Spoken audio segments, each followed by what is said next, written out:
Bienvenidos una vez más a esta aula de cultura del diario La Rioja Unir. Podríamos decir la última del curso, pero ¿por qué no? ¿Dónde empieza el curso? ¿Dónde acaba? Tenemos aulas desde octubre hasta junio incluido y ahora lo único que hacemos es un parón porque la cultura y las ganas de aprender cosas y las ganas de disfrutar y de entretenernos con los libros pues, no se detienen nunca, ¿no? Entonces, hoy para terminar esta parte del año, pues tenemos una invitada magnífica y además que nos va a hablar de cosas que nos tocan muy de cerca, en cierto modo, aunque solo sea por una cuestión de kilómetros, pero también de alma. Mira, si echamos un vistazo a las listas de éxitos de los libros más vendidos de ficción, en este momento de novela en nuestro país, tenemos pues, un libro que se llama El silencio de la ciudad blanca, Eva García Sáenz de Urturi. Tenemos otro libro, se llama Los ritos del agua, Eva García Sáenz de Urturi. Dices, ¿qué pasa? O sea, solo es complicado tener uno, sino que ella tiene dos, ¿no? Y la verdad es que el camino hasta aquí pues, ha sido apasionante, hoy vamos a hablar de él, en lo que queda también por delante, por esa granja de una carrera magnífica, también es apasionante, también vamos a hablar de todos esos sueños. Y bueno, pues sin más, quiero dedicarle un fuerte aplauso porque se lo merece y gracias por haber venido en este día.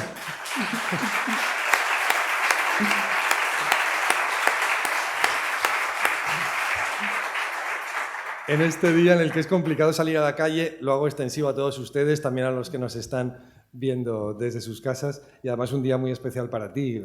Te dejo que saludes, pero sobre todo que nos cuentes ese secretito que ha salido hoy a la luz, ¿no?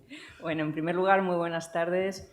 Os agradezco a todos que hayáis venido, como dice Andrés, ¿no? Salir a la calle hoy tiene muchísimo mérito con la que está cayendo venir un viernes, dedicar unas cuantas horas, un par de horas, a venir aquí. Y yo aquí en Logroño estoy como en casa, siempre lo digo, ¿no? Porque siempre veraneo en Villaverde, que está aquí en la montaña alavesa, aquí al lado de la Sierra de Cantabria, y siempre digo que me resulta más fácil cuando paso aquí los veranos, en julio y en agosto, me resulta más fácil acercarme a la calle de Laurel, que tengo a 20 kilómetros, que irme de pinchos a la calle Dato, que está a 40, ¿no? Entonces acabamos siempre con mi marido, con mis hijos, con la familia, bajando aquí a Logroño y me siento como en casa. Y bueno, metiéndome en Santos Ochoa, yo que soy tan lectora y tal, pues buscando refugio del calor también allí, ¿no?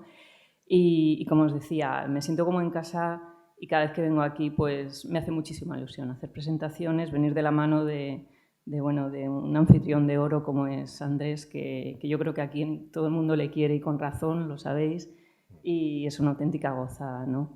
Lo que decía Andrés del pequeño secretillo, que es cierto que lo hemos intentado, sobre todo el Ayuntamiento de Vitoria, llevar en secreto hasta hoy y no ha sido posible, se filtró en la prensa el lunes, es que el Ayuntamiento de Vitoria ha tenido a bien darme el honor de que yo sea la que lance el chupinazo de Fiestas de la Blanca este año. O sea que me hace una ilusión bárbara, ¿no? Fijaos lo que son las cosas, que está vendiendo 200.000 ejemplares, que no lo hace nadie hoy en este país, y de repente está todo el día emocionada y con esos fuegos artificiales y con los chupinazos, pero dentro de ella, ¿no? Que le estallan así en el corazón y con una sonrisa de oreja a oreja porque has estado muchos años abajo y por primera vez vas a estar en el balcón, ¿no? Es así, ¿no? Para una vitoriana que llevo toda la vida yendo el día 4 y te pones abajo con 50.000 personas más a pegar botes y es todo tipo de anécdotas, ¿no? Porque aquí tengo una cicatriz de un cigarro que ese día un señor me quemó. Otro día pues te tocan el culo, por ejemplo, que es pues, desgraciadamente algo que nos pasa mucho a las chicas cuando vamos al chupinazo. Otros años estaba con amigos míos del Colegio San Viator que ellos eran ese año los cabezones y los gigantes, y las chicas nos encargábamos de que antes de que se cayesen redondos del calor de estar dentro de los gigantes, pues nosotras les dábamos botellines de agua y botellines de agua y botellines de agua, ¿no? Es decir, que guardo un montón de anécdotas de ese día, de las fiestas de la Virgen Blanca. Claro, este año que voy a dar yo el chupinazo, claro, me preguntaban qué sientes, qué tal. Digo, bueno, me voy a dejar llevar en ese momento y simplemente a pegar botes como una fanática más ese día, ¿no? Bueno, hay mucha gente ya, y seguramente todos los que están aquí conocen tus libros. Igual la saga de los longevos o Pasaje a Tahití, luego hablaremos un poquito de ellos. Y por supuesto la trilogía que definitivamente te ha catapultado, aunque venías ya lanzada desde el principio. Pero por hablar un poquito de ti, eres diplomada en óptica y optometría. Trabajaste en Carrefour, en tu profesión, y tienes además plaza de bibliotecaria en la Universidad de Alicante. O sea, el salto a la novela es práctico, es de corazón, es casual, ¿sabes? Porque... Yo siempre pienso que siempre he trabajado con algo que tiene que ver con los ojos, porque cuando era óptico ayudaba a ver a la gente, después en la biblioteca prestaba libros, con lo cual ayudaba a leer a la gente, y ahora soy yo quien escribo, con lo cual también tiene que ver siempre con el sentido de la vista, ¿no? Pero es cierto que la literatura siempre, como lectora, pues he sido una lectora pues, desde los 5 años. Yo recuerdo que mi abuela en Villaverde se asustaba y decía, es que esta nieta se le va a pasar la rosca porque lee tanto que se le va a pasar, y andaba preocupada de tanto que leía, ¿no? Si a mí me regalaban el día de mi cumpleaños, el 20 de agosto, 9 novelas de Puck o de los 5 o de los Hollister, para el día 22 de agosto ya me había leído las 9, para horror de mi abuela, que decía, Dios mío, esta niña se nos va a volver locas, ¿no? Es decir, siempre he sido una lectora compulsiva y no he podido evitarlo. De ahí a hacer cursos de novela, a presentar relatos a concursos y ganarlos, a ser yo misma profesora de escritura creativa, pues bueno, ha sido algo siempre paralelo a estos oficios alimenticios que son los que nos dan de comer, que en este caso era pues, ser directiva de óptica. Y después cuando me cansé, paradójicamente, de tanto viaje, y lo digo porque ahora no vivo en Alicante ni en Vitoria, ahora vivo en el AVE o en el aeropuerto, ¿no? Es decir, ahora tengo, como sabes, una vida muy viajera. Pero cuando me cansé, como digo, de tanto viaje, pues me quise sacar una plaza en la Universidad de Alicante para estar más tranquila, para echar raíces con mi familia y tal. Y de ahí pues me fui de un extremo a otro, ¿no? De estar muy motivada, de un oficio que me exigía mucho como directiva, de tener en cuenta que con 27 años dirigía 14 ópticas y 74 personas, es decir, ya tenía una responsabilidad importante. Y me fui al extremo opuesto, es decir, entré en la universidad y todos los puestos que me tocaban eran muy monótonos, muy aburridos, no me exigían nada intelectualmente. Y yo creo que ahí siempre digo que la literatura vino a salvarme, ¿no? O sea, fue mi subconsciente el que hizo que se me ocurriese la idea de los longevos, el que yo me diese cuenta que eso no era para relato corto, sino que tenía que escribir una novela larga. Y así fue como durante 3 años, mientras trabajaba en la universidad por la noche y en el momento más ocupado de mi vida, porque tenía un peque de 1 año y otro peque de 2 años. Es decir, estaba realmente ocupada. Pues durante 3 años por las noches fue cuando empecé a documentarme, a hacer bien la novela, la de la saga de los longevos, y en 2012 cuando la publiqué, la autopubliqué primero en Amazon, en apenas un par de semanas ya había firmado con la Esfera de los Libros, la sacamos en papel, también fue un éxito, y ahí fue realmente cuando me cambió un poco la vida, ¿no? Sí, me acuerdo del Mago More que vino hace unos meses y decía también, no, mi segunda casa es la T4. Dice, porque la primera es la estación del AVE. Exactamente, Pues, sí, eso sí. No sé, pero tú también tienes una casa que es muy tuya y está muy cerquita de aquí, que es Valverde. ¿No? O sea, y mucha familia en Logroño que también les quiero saludar. Bueno, Están tengo aquí en primera no fila. me fallan nunca cada vez que vengo a Logroño y son primos de mi madre y bueno, los quiero con locura. Me han apoyado siempre desde los longevos y bueno, estoy agradecidísima a todos vosotros. Vamos a darles un aplauso a ellos, que son los mejores.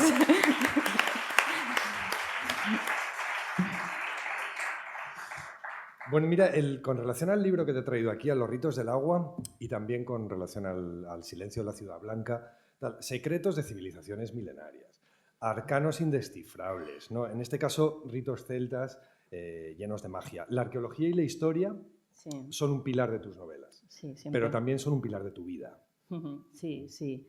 Es cierto que cuando empecé a escribir era novela histórica, lo que se me ocurrió, una novela histórica un poco particular porque partía de una premisa imposible, ¿no? Que era que personas que hayan nacido pues, hace cientos de años o hace milenios no hayan envejecido nunca y hayan llegado al presente, pues como nosotros, ¿no? Y de eso partía de la saga de los longevos. Eso hacía que tuviese un montón de flashbacks, que explicase todos los conflictos de una familia y que tuviese que ambientarla en la prehistoria, o tuviese que ambientarla en la época celta, en la época romana, en el medievo, en el siglo XIX. Eso me hizo empollar toda la historia, 28.000 años de historia. Yo que era óptico y que la historia no se me daba demasiado bien, ¿no? Lo que hice fue incluirla en mi vida, es decir, cada vez que subía a Vitoria Villaverde de vacaciones en agosto, cogía a mi familia y mis hijos, que todavía los llevaba con carrito gemelar porque eran muy pequeñajos, y lo que hacía era hacernos las vacaciones en Cantabria, que era donde yo quería ambientarlo, ¿no? En Santander, en la Costa Quebrada. Entonces nos íbamos a visitas de Monte Castillo, que son unas cuevas prehistóricas.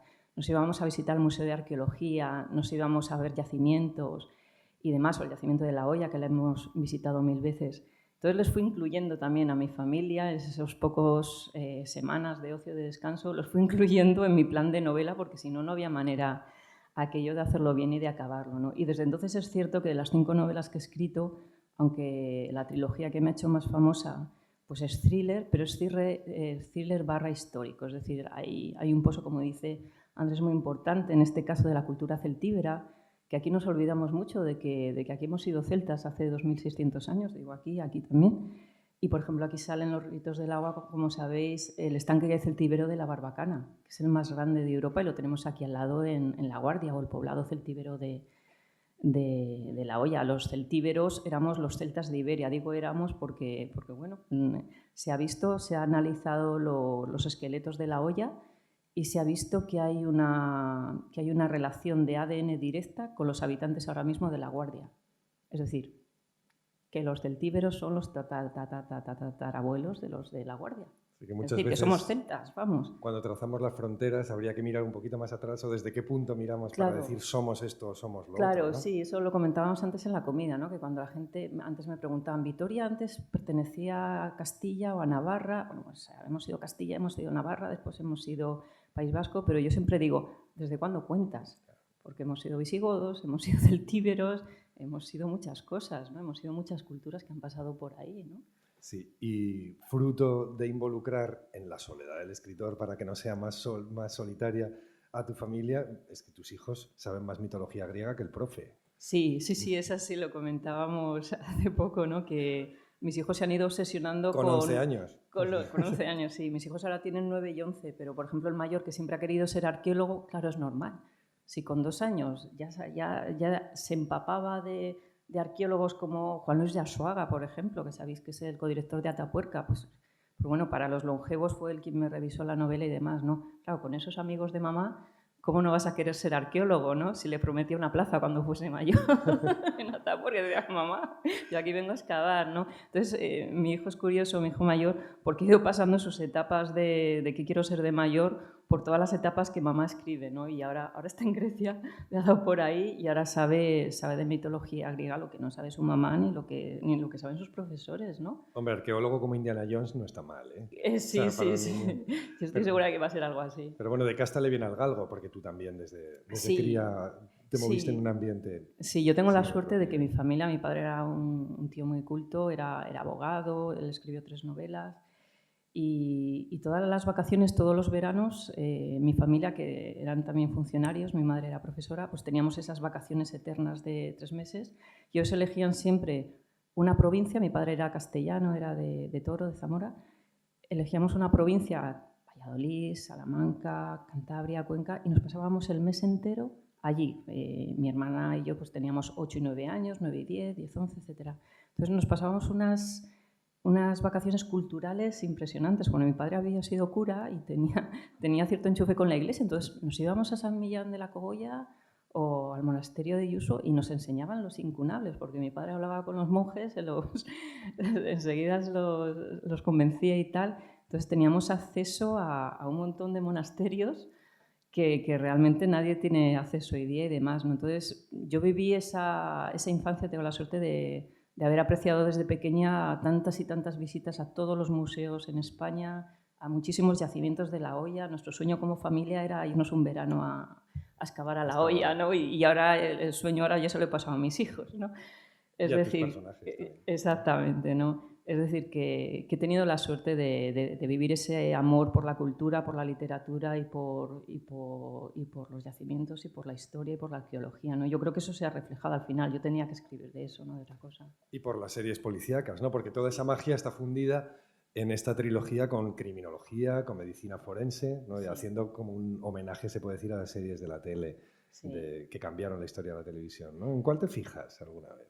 Pues mira, la que me inspiró muchísimo, no sé si conocéis los que seráis seriófilos, True Detective, no sé si la habéis visto, sobre todo la primera temporada, que es brutal. Esa me inspiró muchísimo para escribir El silencio de la ciudad blanca, pero bueno, he tenido miles, como todos, de influencias, ¿no? Desde Broadchurch hasta Defoe, La caza, no sé, un montón. Es decir, ahora mismo hay ficción tan buena y todos los escritores nos empapamos mucho de la ficción, no solo de lo que leemos, sino también las series, tened en cuenta, o las películas que tienen su escaleta de escenas. Yo cuando planifico una novela siempre hago como los guionistas, no como los novelistas. Yo hago la escaleta de escenas como si fuese una película, ¿no? Entonces, ahí hay una influencia clara. Y lo que decías tú de cómo me documento para hacer criminología, ¿cómo ¿no? se documenta alguien para hablar de perfiles criminales? ¿No? Vas a una comisaría y dices, hola, buenas, soy escritora. Y quiero saber de quiero que me cuenten todos sus secretos. Pase, hombre, señora, no sé. Claro, eso ha pasado con la segunda. Es decir, con los ritos del agua sí que ya contaste con la Archancha en Vitoria. Claro, ya había sido todo el boom, que en Vitoria sí que es cierto que ha sido un fenómeno social y ya todos se habían leído El silencio de la ciudad blanca, eran superfans. Entonces, con los ritos del agua es cierto que lo he tenido facilísimo, porque yo les enviaba todas las preguntas y ellos, bueno, encantados de la vida de contestar a todo, ¿no? Pero es cierto que con la primera lo que hice fue acercarme a una academia de policía real, Netpol, en Madrid y tal, y les dije, bueno, pues soy escritora de Planeta, ¿puedo hacer vuestros cursos? Son cursos reales que la policía, los inspectores y demás hacen esos cursos para ganar puntos, para ser luego inspectores, subcomisarios, etcétera, ¿no? Les dije, soy funcionaria, pero no de vuestro cuerpo, pero puedo hacerlos, o sea, sé bastante ya de criminología. Entonces me dieron permiso y dijeron, si los pagas y si apruebas, vale. Entonces, claro, lo que yo no me esperaba es todo lo que tenía que empollar. Es decir, cada temario, te soltaban el temario y tal, veías todas las prácticas y luego tenías los exámenes y si no aprobabas ese examen no te liberaban el siguiente temario y tal. Claro, yo me encontraba intentando escribir una novela y estudiando a la vez por los 17 tipos químicos de reveladores de huellas, ¿no? Porque no es lo mismo revelar una huella en esta superficie que en esta que es porosa, que ni de coña, que en esta de aquí, esta que es negra o sobre un móvil, que es evidentemente muchísimo más fácil, ¿no? Todo esto, pues bueno, pues lo tuve, gracias a Dios que en óptica había estudiado muchísima química. Tus conocimientos de optometría sí que te servían. De optometría no tanto, pero sí de química y sí que, sobre todo de anatomía. De anatomía porque también me hice varios cursos, hablando al hilo de lo que pregunta Andrés, me hice los cursos de anatomía, o sea, de medicina forense, que esos fueron los peores, ¿no? Porque imaginad una persona que es ajena a todo esto, pues tener que ver vídeos de cómo se hace en realidad no me sale ahora, una autopsia, cómo se hace de verdad en España, ¿no? Que no es lo de la famosa Y, sino es un rectángulo en realidad, cogen la caja torácica y no se las levantan y ya empiezan a sacar. Bueno, pues esto verlo y saber que esa persona ha fallecido de un homicidio real en España, eso es lo duro, ¿no? Porque luego te vas con esas imágenes a casa. Y siempre digo que cuantos más cursos he hecho, que he hecho bastantes ya, he hecho 7 cursos de pues, inspección técnica ocular, medicina forense, atención a víctimas de delitos sexuales, que eso fue durísimo, etcétera, etcétera, pues cuanto más he sabido, menos he metido en las novelas. Porque a mí me interesa que el personaje sea un buen inspector y demás, un buen investigador y que el tío vaya seguro cuando se encuentra una escena de un crimen y que eso se note, ¿no? Esa seguridad y tal. Pero oye, meter todo, meter la sangre, meter las vísceras, no. O sea, yo siempre he hecho libros amables, libros blancos y tengo muchos lectores de muchas edades y no me gusta que se horroricen. Yo lo que quiero es que paséis un buen rato y que sean un poco libro juego, un poco libro inteligente de, bueno, ¿quién ha sido? ¿Esto cómo va a acabar? ¿Cómo va a acabar el protagonista? ¿Va a acabar bien o mal?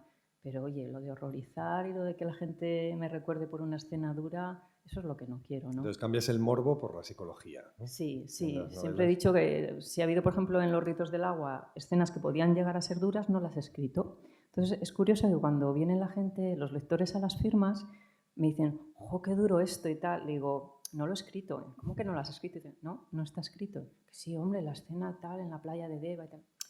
Revísalo y dice, ostras, es cierto, no está escrito. Claro, yo he hecho una elipsis, no lo he escrito, te lo has imaginado tú. Y lo que tú te has imaginado posiblemente es mucho más duro que lo que yo hubiese escrito. Y se vuelven todos pensativos, diciendo, ¡jo, qué morboso soy!, ¿no? Bueno, la triple muerte celta de Los ritos del agua tiene su aquel, ¿eh? Sí. Tiene su aquel, pero fue real, fue de estos hallazgos de... A mí me encanta la cultura celta, ¿no? No solo por toda esta mitología irlandesa, escocesa, que es tan preciosa, sino también la cultura celta que hemos tenido aquí, ¿no? Celtíbera y demás, y No sé si sabéis, pero los celtas tenían la costumbre por ejemplo, a los ríos, a las diosas, a los ríos, perdón, llamarles con nombre de diosas. Pues, por ejemplo, Deva era una diosa. Significa, en celta antiguo significa divina. Bueno, sabéis que hay un montón de playas, no solo en Asturias, en Guipúzcoa, y hay ríos por todo el norte que se llaman Deva. Aquí al lado tenemos los montes de Cantabria. En la parte de los montes de Cantabria, y sabéis que hay mucho lío con esto de cómo les llamamos ahora, se llama Toloño, ¿no? Bueno, pues esto viene del dios Tulonium, ¿vale? Que es como los celtíberos, los celtas de aquí, llamaban a Tutatis. ¿Os acordáis los que leíais el cómic de Asterix por Tutatis? Bien, era el dios padre, era el equivalente a Zeus, ¿vale? Esto lo hubiese dicho mi hijo pequeño. Pues es Teutates, es decir, es Tulonium. A mí me parece precioso que yo desde Villaverde siempre, todos los que vivimos al otro lado de la Sierra de Cantabria, adoramos esa sierra, pensar que no es que lleve el nombre de un dios, es que para los celtas el mismo monte era dios. A mí me parece precioso ese concepto, ¿no? De no adorar, o sea, no poner a un río el nombre de una diosa, sino que el mismo río sea la diosa, ir a hablar con ella, ir a adorarla, ir a dejar... No sé, es que me parece... Y lo del monte también. Yo ahora cada vez que veo San Tirso, que veo la Sierra de Cantabria, digo, jo, es que para mis tatarabuelos hace 2600 años, él era el dios. Ese monte era el dios, ¿no? Me parece un concepto tan bonito, ¿no? Y hablando, esto es más escabroso, ¿eh? Lo de la triple muerte celta, es cierto que se hacía hace 2600 años y arqueológicamente está comprobado. Y tú que vives en Londres, te voy a lanzar un reto. Cuando puedas, ve a visitar el British Museum, el museo de... Y en la sala de los celtas, ¿vale? Sabes que hay muchísimo material y demás. Bueno, pues está el hombre de Lindow. Está el pobre, yo estoy muy en contra de que los cadáveres de las personas estén en museos. Yo pienso que no tienen que estar ahí, pero este pobre hombre está, ¿vale? El hombre de Lindow fue sacrificado por la triple muerte celta. Es decir, a este tío que era un noble celta, ahora se ha visto, queda solo el pellejo, ¿vale? Es un hombre que solo queda como si fuese un pellejo de cuero marrón, aplastadísimo por el paso de los años y por toda esa turba que se encontró en el pantano. Entonces, pues es prácticamente, ocupa esto y es pues como un saco de cuero, ¿eh? Curtido. Bueno, pues este pobre hombre tiene todavía la soga alrededor del cuello y se le ha analizado con técnicas forenses de hoy día. Se ha visto lo que le dieron de comer la última cena, que eran gachas, que es algo muy propio de los celtas. Se le dio muérdago para adormecerlo un poquillo y se le mató pues con la triple muerte celta, es decir, ahorcado, quemado, ahorcado de un árbol sagrado. Sabéis que los celtas a los árboles también los tenían el tejo y demás, los tenían en alta estima, y después sumergido en un caldero ritual de bronce. Sabéis que los calderos, si leéis Asterix, sabéis que el caldero dotaba la fuerza y demás. Está el caldero de Gundestrup, el caldero de Cabárceno, todo eso sale en la novela, ¿no? Los calderos tenían un lugar muy importante en la mitología celta porque se creía pues, que el dios Teutates los sumergía a los guerreros y ellos salían, ¿cómo se dice?, renacidos, es decir, que no morían nunca. Entonces hay batallas eternas en la mitología celta porque todos los que matan los vuelve a meter el dios en el caldero, resucitan y continúan luchando. Entonces en la mitología celta hay batallas eternas, ¿no? Entonces, como decía, la triple muerte celta, que ya la aplico aquí a los ritos del agua, pues es algo que existió realmente hace 2600 años, que para ellos está claro que era un honor morir así, para los nobles celtas, es decir, sacrificados a sus tres dioses principales. Y bueno, me parecía algo que dentro de lo duro que es y lo escabroso, no sé, traer al presente y volver a escribir de ello, ¿no? Y también hay denuncia en los libros, ¿no? Porque sí, has dicho que en toda novela negra siempre hay un componente de denuncia. Sí, entonces, sí. ¿Cuál es...? ¿Por qué pegas tú el puñetazo en la mesa? La denuncia en este caso, en Los ritos del agua, es mucho más dura que en la primera, pero yo siempre hablo de lo mismo. En todas mis novelas acabo hablando de la familia. La familia yo pienso que es la unidad básica social, o sea, cuando tienes una pareja, un matrimonio, una madre y un hijo, tú ya tienes una estructura social ahí de 2 o de 3 o de 4 o de 5, y yo creo que también es la unidad básica del conflicto. Esto para los novelistas nos viene de escándalo, ¿no? Entonces, en este caso, como era thriller, había que hablar de conflictos, y yo lo que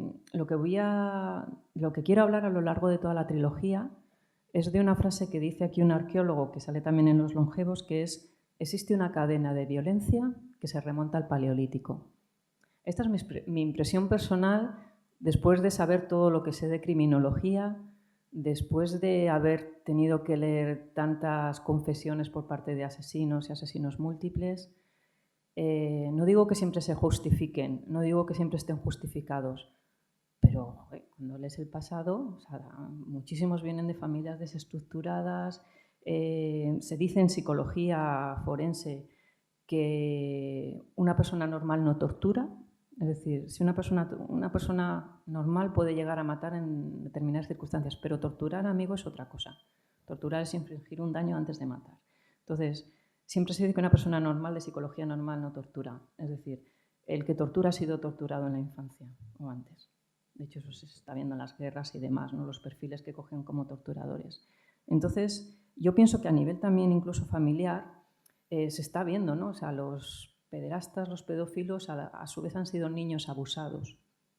Y yo siempre pienso, o sea, el mensaje de esta trilogía es optimista y lo lleva Unai, lo lleva el protagonista y lo verbaliza, ¿no? Porque a mí me gusta que, ya que doy un mensaje, pues que quede claro. Yo pienso que cada uno elige, pese a que de niños alguien haya sido abusado o haya tenido una familia desestructurada o haya tenido una infancia, una adolescencia dura y hayan ejercido violencia sobre ellos, cada uno cuando ya es adulto y ya tiene el poder de ejercer la violencia sobre otros más débiles, cada uno tiene ese poder de elección de seguir con esa cadena de violencia o pararla. Y esa es mi idea y eso es el mensaje positivo que transmito en Los ritos del agua y en El silencio, ¿no? Siempre pongo el ejemplo de los que llegan a ser los asesinos o asesinas en estas novelas y siempre muestro su infancia y por qué llegaron a ser como son. Pero a la vez muestro ese reverso no tenebroso de otras personas que sí han sufrido lo mismo y eligen no continuar esa cadena de violencia. Yo estoy segura de que si hoy día nos vamos remontando a toda la gente que hoy día ejerce violencia, podemos ver que sus padres ejercieron sobre ellos, sus padres, sus tíos, alguien cercano normalmente, por desgracia, pero sobre esas personas también ejercieron. Nos vamos remontando al siglo XIX, a medievo, al año cero, al paleolítico, a los 120.000 años que llevamos siendo sapiens sapiens, es decir, humanos modernos como somos ahora tal cual. Yo estoy segura de que existen unos linajes de violencia, o sea, son X familias que van ejerciendo la violencia desde ese momento, desde hace 120.000 años. Estoy convencidísima. Y eso es mi mensaje, no esa es mi teoría. Fíjate, estaba pensando mientras hablabas, hablas de víctimas, de perpetuar o no la cadena de violencia. ¿Se trata de canalizar para que no te afecte o se trata de perdonar? ¿Sabes? Porque me acordaba de Patria, por ejemplo, otra de las maravillas de las listas de ventas ahora, en la que se plantea también este dilema, ¿no? O sea, tenemos que perdonar, ¿no?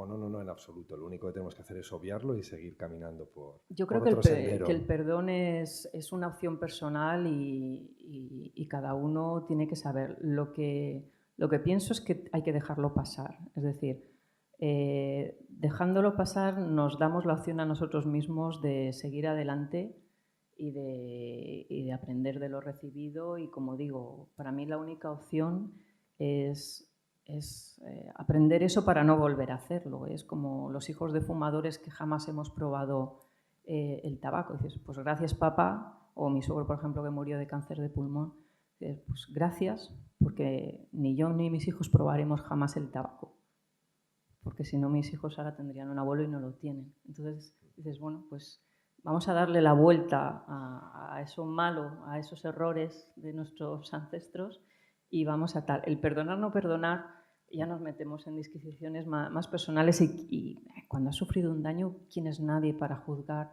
si tienes esa fortaleza y esa capacidad de perdonar o no? O sea, yo creo que lo que hay que hacer es dejarlo pasar en el sentido de dejarlo ir y de hacerte más grande, más fuerte y de acabar siendo lo contrario de lo que te han hecho. Bueno, los asesinos en serie perfeccionan sus técnicas con la repetición, su método, ¿no? Tú has evolucionado también como escritora desde aquella primera publicación de la saga Los Longevos, sin duda, ¿no? Incluso has dicho que Los ritos del silencio es más novela, que el silencio Los ritos del agua, del agua, sí. perdón, Sí. es más novela que el silencio de la ciudad blanca. Así decir, quizá más madura, ¿no? Y me gustaba una frase que decía, solo tengo una vida, yo quiero escribir además, o sea, Sí. quiero ir dando pasos hacia adelante literariamente. No me quiero vender algo independientemente de que funcione, quiero seguir creciendo, ¿no? Sí, eso yo tengo muy claro, que yo siento la presión de los lectores desde el primer momento. Cuando escribes una novela y gusta mucho, tienes una bendición y una maldición, ¿no? La bendición es que gusta mucho y que los lectores quieren volver a leer novelas tuyas. La maldición es el ¿y para cuándo la siguiente? Claro, esto, por ejemplo, de Los ritos del agua está siendo una auténtica locura, en el sentido de que no hace ni 2 meses que se ha publicado y ya es que desde el primer día era ¿para cuándo la siguiente? Y dices, es que la he entregado hace 2 meses. O sea, vamos a hablar de esta y el próximo año, cuando sea, hablamos de la siguiente, de Kraken 3, ¿no? Pero es cierto que yo no he hecho nunca ni caso ni a las editoriales lo que me han pedido, ni a los lectores. Es decir, cuando escribí la saga de los longevos, todo el mundo quería Longevos 2, yo saqué Pasaje a Tahití, que era una historia totalmente diferente, era novela histórica, no tenía nada que ver. Después sí que escribí Longevos 2, y cuando la gente quería Longevos 3, se me ocurrió la idea del Silencio de la Ciudad Blanca, lo dejé todo literalmente, es decir, yo tenía ya todo mi despacho, todo puesto con las fotos de los longevos, todos los libros, toda la documentación, estaba a mitad escrito, lo dejé todo y lo metí en un cajón. Dije, no, ahora es el momento de escribir El Silencio y de escribir esto porque lo tengo fresco. Tú sabrás como escritor lo difícil que es después de los meses posteriores a los que se te ocurre esa idea que no te deja dormir y que sabes que va a ser novela, el mantener esa frescura de los personajes cuando ya llevas año y pico escribiendo de ellos cuesta tanto. Es como unas oposiciones, ¿no? Si habéis opositado como yo, sabéis que la primera vez entran los temas, si suspendes, la segunda vez entran mucho más difícil. Deberían entrar más fáciles porque ya los has estudiado, pero no, te entran de manera superficial. Pues cuando escribes novela pasa igual, ¿no? Si escribes sagas o trilogías con personajes, según van pasando los años, esos personajes ya no te ponen la piel de gallina porque ya están todo el día en tu cabeza, ¿no? Entonces ya son como familiares, vecinos, amigos o mentores, ¿no? Pero ya son cotidianos. Entonces yo aproveché, escribí El Silencio, estaba fresca, escribí Los ritos, sigo fresca, escribo Kraken 3 ahora, pero es cierto que siempre he escrito lo que me ha dado la gana. El Silencio de la Ciudad Blanca era una novela puzzle, una novela juego, una novela que todo el mundo... he querido hacer una novela inteligente y la gente me ha recogido el guante de venga, quién es el asesino, de seguir el juego y tal. Pero es cierto que en Los ritos del agua el tema del trasfondo es mucho más duro. No voy a decirlo porque si lo digo incurro en spoiler y la gente va a saber quién es el asesino si digo simplemente el tema del que trata, ¿no? Pero la gente me ha dicho, ojo, el tema es más duro y tal. Y les he dicho, es que vosotros me exigís, es decir, los lectores me exigís, los editores, tú lo sabes, que estás en el mundo editorial, también me exigen, etcétera, etcétera, ¿no? Pero yo también os voy a exigir. Es decir, si yo llevo 5 novelas en 5 años, no sé cuántas más voy a escribir. Yo no sé si estaré con 80 años y tendré pues, 45 novelas, o no sé si dentro de 2 años escribiré 2 novelas más y ya estaré vacía y no me apetezca más, y mi sueño realmente es pasarme el día leyendo, es decir, cogerme una casita en Alicante al lado del mar, que tenga 180 grados de vista del mar, y pasarme el día leyendo. Puede que lo haga. Me encantaría retirarme con 46, 47 años, dejar las redes sociales, dejarlo todo y vivir, ser muy anónima y vivir muy tranquila, ¿no? Ese es mi sueño de verdad. O sea, no quieres ser como Donna León, que lleva 22 novelas del comisario Brunetti pues en puede Venecia, que sí. cargándose gente bajo los puentes, encima de los puentes, tirándolo de los puentes, aplastado por una piedra del puente. Me encantaría, además coincidí con ella en la última Feria del Libro y me pareció Por eso, una ancianita encantadora para todo lo que mata. ¿Quién diría? Porque parece totalmente inofensiva con su peluquita así blanquita y tal, ¿no? Pero da miedo ese cerebro, pero Sí, puede que esté con 80 años en activo. Y el otro día coincidió también en la Feria del Libro de Valencia con Luis Goytisolo y tal. Yo le veía con sus 70 y pico, 80 años ahí firmando libros y decía, pues no sé si quiero esto, con este dolor de huesos, con este tal, no sé si quiero esto, ¿no? Si me apetece lo haré y si no, no, ¿no? Pero como decía antes, no sé cuántos libros más escribiré, pero los que sean, yo lo que sí que quiero es con 80 años, cuando vaya a mi biblioteca y en mi inmensa biblioteca hay unos cuantos que sean míos, lo coja y diga, joder, quería dar un mensaje y lo he dado. Y he tenido la valentía de dar este mensaje. En este caso, esta trilogía, el mensaje, como os digo, es: existe una cadena de violencia que se remonta al Paleolítico, y pienso que cada uno sí que puede encontrar la fortaleza de romper esa cadena. Y es lo que haré también con Kraken 3 y con los libros que vengan, ¿no? Si vienen más, Longevos 3, etc. Es decir, contaré la historia que me apetezca contar. Y eso es así. Y para acabar de conocerte, echando un poquito la vista atrás, porque no solo tenéis que comprar los ritos del agua, tenéis que comprarlos todos. ¿Sabes? Como los de todos. Tenéis que empezar por el silencio y la ciudad blanca, eso es cierto. Está pasando algo muy loco ahora, que Sí, los ritos del agua lleva mes y pico en el mercado y está siendo muy boom. Pero claro, conviene leer la antes, trilogía hay que leer claro. el primero, porque en los ritos del agua ya la primera página ya dice quién es el asesino del silencio de la ciudad blanca, porque la trama va así y hay que contarla así. Claro, la gente que se está leyendo los ritos se está perdiendo toda esa experiencia lectora súper bonita, que es quién es el asesino de la primera. Entonces yo siempre digo, pues cómo empezar a leer Harry Potter y empezar por el séptimo, luego el quinto, luego el tercero. ¿Qué sentido tiene? O sea, hay que leer primero el silencio que discurre toda la trama a partir de cero, ¿no? Y echando todavía la vista más hacia atrás, antes hablaba de la saga de los longevos. ¿Alguno lo habéis leído? O sea, ¿habéis ido hacia ahí atrás? Por ahí nos dicen que sí. Has contado un poquito de que iba, pero tenemos a Iago, a Lica, la celta, que llevan 2500 años, dices que me gusta, enterrando a sus familias efímeras. Sí. Joder, menudo Sí, historia. sí. Dices, la eternidad no es tan bella como la pintan, ¿no? No, para nada. Lo que quería transmitir es que todos, ahora sabéis que hay muchísimos estudios acerca del antienvejecimiento, la longevidad. Es algo que nos ha preocupado desde el principio de los tiempos, ¿no? De hecho, el primer poema que se ha encontrado, que es el poema de Gilgamesh, que por cierto te vuelvo a remitir al British Museum porque hay un trocito ahí del poema de Gilgamesh allí. Ese está visto, no el celta. Exactamente. Bueno, pues se habla de la vieja ciudad de Ur, la ciudad entre dos ríos, y habla del viejo rey babilonio y habla precisamente de su búsqueda de la inmortalidad. Él es una planta que quería encontrar y demás. Es decir, si hace 5000 años ya estaban buscando cómo ser inmortales, es una obsesión que tenemos desde siempre, ¿no? El no morir y demás. Claro, pero yo decía, vale, todos queremos vivir no 100 años, sino 500. Parece ser, aunque no nos lo creamos ahora, yo cuando empecé a investigar y me puse muy seria con este tema del antienvejecimiento y de la longevidad, pues me fui a los estudios científicos que están ahora mismo, ¿no? Esto fue en 2009. Lo que yo encontraba en revistas científicas era tan increíble que luego lo plasmé en la novela, esos estudios, y todo el mundo pensaba que era ficción. Ahora, que es 2009-2017, vamos, 8 años después, ya se empieza a ver en prensa más, digamos, más cotidiana, menos científica, este tipo de cosas de que nuestros hijos, o sea, los nacidos en 2006, 2007, serán la última generación que decidan si quieren vivir 400 años o si quieren ser inmortales. ¿Por qué? Pues porque va a ser tan fácil recambiar nuestros órganos y demás, y se está llevando ya a todo nuestro cerebro el buscar memorias externas, etcétera, etcétera, que esto va a ser como un taller de coches. Te falla algo, bueno, pues tú mismo te van a autoimplantar con células madres ese órgano que te falla, pero de ti mismo, ¿no? Es decir, esto está a 2 décadas de ser real. A nosotros no nos va a llegar, porque dentro de 2 décadas ya vamos a ser bastante ya viejecillos, ¿no? Pero es cierto que a nuestros hijos sí que no creo que envejezcan. Es decir, yo hablando con autoridades en la materia aquí en España y demás, decían, es que nos tratan de locos y estas cosas son muy serias, ¿no?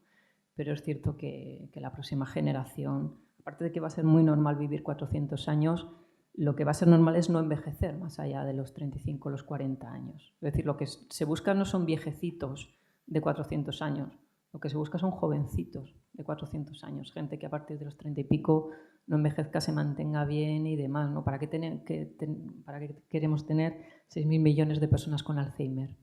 No tiene sentido, o sea, nos vamos a extinguir, pero ya.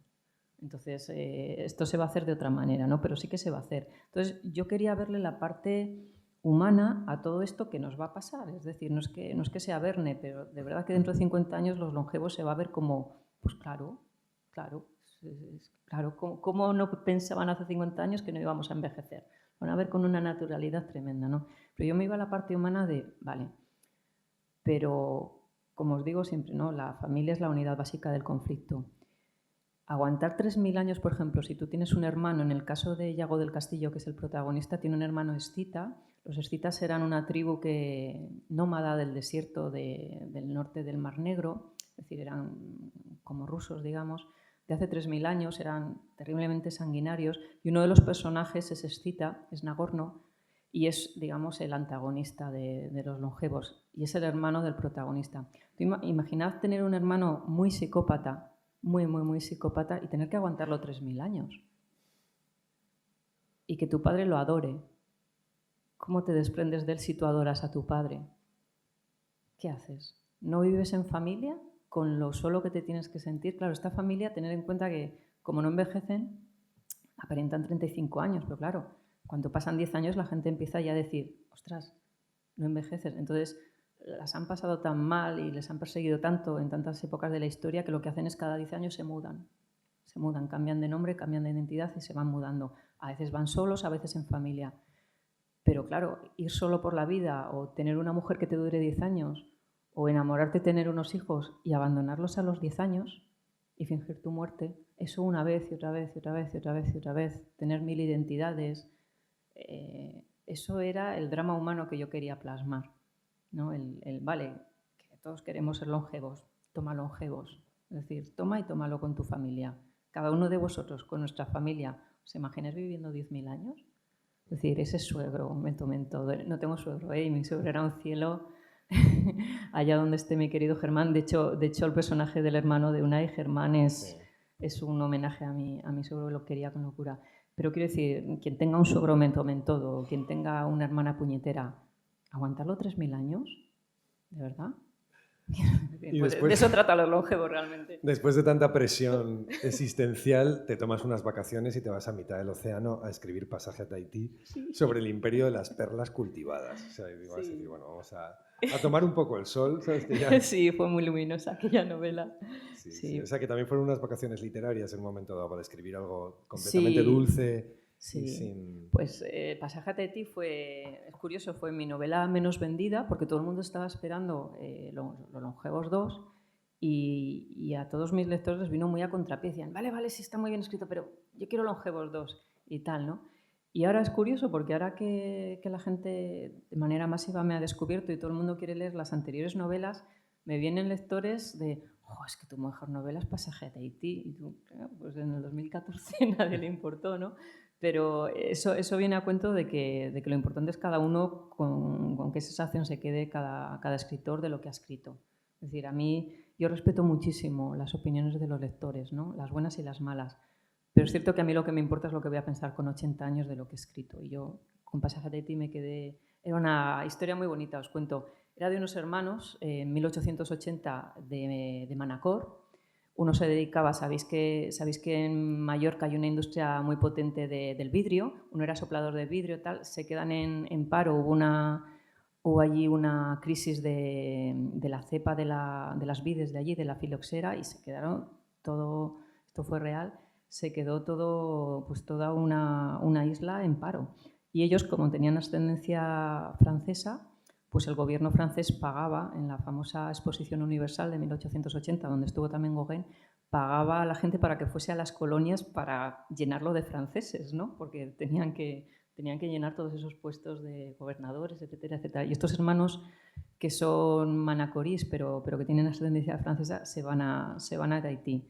Y aquí está una especie de hombre rico, hombre pobre, es decir, unos hermanos que se quieren mucho, son huérfanos, se tienen solo a ellos, Bastián y Hugo, pero son tan diferentes que uno encuentra la felicidad y el paraíso en Tahití simplemente conviviendo en esas cabañas de paja de los maoríes, esa vida tranquila que tienen los maoríes y tal, y el otro encuentra dentro de la sociedad colonial y politiqueo y tal, de los franceses corruptos de allí, encuentra su manera de medrar y de montar una empresa. Entonces uno funda la industria de las perlas negras de Tahití, que es la más potente del mundo ahora mismo, y otro vuelve con la idea a Manacor y monta la empresa que conocéis de Majórica, que son perlas de lujo, pero son perlas falsas, es decir, están basados en ampollitas de vidrio y alrededor se les pone Las escamas de las sardinas, ¿sabéis que brillan un poquito? Pues se les mezcla con gelatina, se hace una pasta y de eso están rodeadas las perlas de Majórica.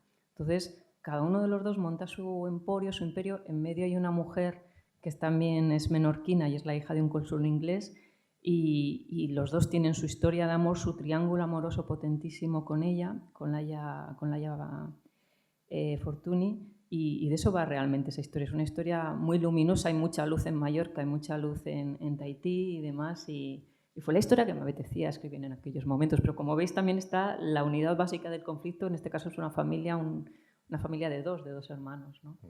Bueno, y si queréis conocer sus secretos para ser número 1 en ventas, como dice en su página web, pues basta con apuntarse al curso de marketing online para escritores. Sí, O sea, ya que dejé. desvelas todo, porque me voy a Sí, apuntar. lo desvelaba, pero dejé de darlo porque era una locura. Tenía muchísimos alumnos. Claro, yo creo que cuando das algo tienes que ser profesional, ¿no? Entonces, yo daba todo lo que sabían en aquellos momentos cuando lo grabé. En 2015, más o menos. 2015 fue, sí. Sí. Pero claro, luego tenía la opción de que todos los alumnos me preguntasen lo que quisiese y demás. Entonces, claro, arrastraba a diario y semanalmente una carga de trabajo, pues contestando a todas las dudas y ayudándolos a todos los alumnos y tal, que llegó un momento que a todos nos pasa igual. Es decir, o te centras en algo o cuando te dedicas a muchas cosas, al final todo se resiente y todo se atrasa, ¿no? Y yo creo que cada momento de la vida, y esta época para mí es muy extraordinaria, y he aprendido a decir no, como dice Warren Buffett, que dice, la gente de éxito dice que no prácticamente a todo, porque si no tú no controlas tu agenda, lo controlan otros con lo que piensan que bueno, pues esta me viene bien para hacer esto, ¿no? Entonces yo prácticamente digo que no a todo. Y bueno, tú lo sabes, que en cuanto empiezas a ganar pues cierta visibilidad mediática y tal, pues sirves para un roto, para un descosido, para un tal, y todo el mundo te propone de todo.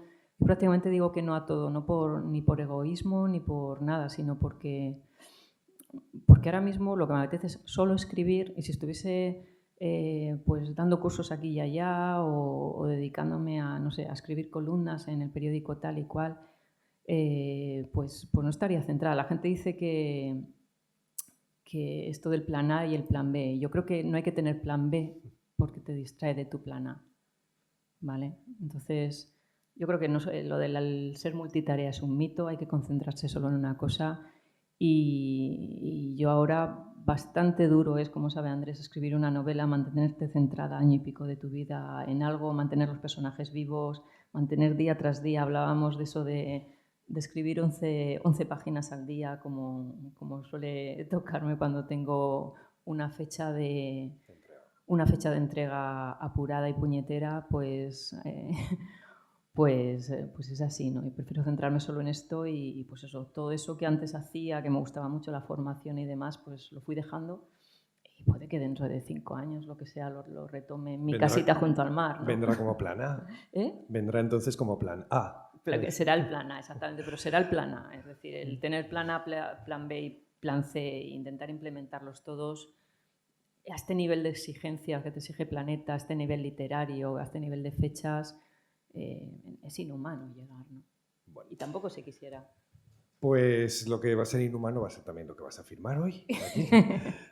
Antes de pasar a las firmas, si alguien quiere hacer una pregunta o aquellos que están en casa. Y si no, pues... Ah, mira, nos dicen aquí en primera fila.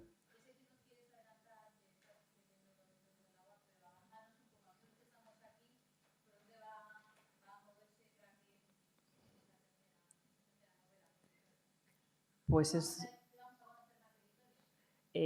a ver, Kraken de momento en la tercera va a seguir viviendo en Vitoria, ¿vale? Pero el flashback histórico... Vamos a dejar que acabe la música, que si no... El flashback histórico se va a ampliar, no solo Álava, sino todas las tierras del norte, ¿vale? No voy a decir qué provincias ni nada de esto, ni qué época histórica, pero solo deciros, me lo estoy pasando tan bien escribiéndolo, tanto la historia del presente como el flashback histórico, que en el caso de Kraken 3 va a tener muchísimas más páginas y mucha más importancia que en las pasadas. Va a haber mucho más longevos. Sabéis que los que sois longevos, sabéis que ha salido en los ritos del agua, ha habido le llaman un huevo de Pascua, esto es muy americano, pero bueno, ha habido un guiño importante, ha salido el personaje de Héctor del Castillo, de Lourdes, ha salido el MAC, el Museo de Arqueología de Cantabria, ha salido pues, territorio longevo, ¿no? Toda la costa quebrada de la playa de la Arnía, la playa de Covachos, etc. Esta vez va a haber el flashback histórico, va a estar protagonizado por ellos. Va a estar Lur, va a estar Yago, va a estar Nagorno, va a estar Gunnar, vamos a resucitar a Lira, etcétera, etcétera, ¿no? Es decir, que vamos a tener no un crossover, es decir, no una mezcla de dos sagas, pero prácticamente sí. Pero hasta ahí puedo leer. Sí, no es que te iba a cortar yo, digo, no te embales. No, he contado... Que van a venir los de Planeta a echarnos los perros aquí. Bueno, pues como de momento no somos eternos, pues vamos a vivir el ahora, ¿sabes? Y vamos a disfrutar pasando página a página de los ritos del agua, los que todavía no hayáis leído El silencio de la ciudad blanca también. Y antes de la firma, pues le dedicamos un aplauso fortísimo para cerrar este curso del aula. Muchas gracias.